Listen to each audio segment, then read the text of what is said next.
బొద్దుగుమ్మలా ఉండే పరిణీతి చాలా కష్టపడి ముద్దుగుమ్మలా తయారైంది. దాంతో ఈ అమ్మడికి వరుస ఆఫర్స్ క్యూ కడుతున్నాయి.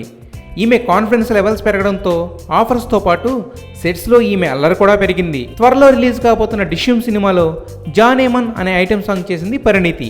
ఆ షూటింగ్ టైంలో వరుణ్ సరదాగా పరిణీతి ఎక్స్పోజింగ్ బాగా చేస్తుంది అన్నాడు.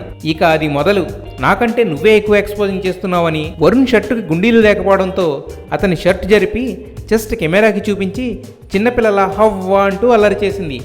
ఆఫర్లు ఎక్కువైతే పద్ధతిగా పని చేసుకోవాలి కానీ అల్లరి చేస్తూ అందరినీ ఆట పట్టించడం ఏంటో అని గుసగుసలాడుకుంటున్నారు బీ టౌన్ పీపుల్.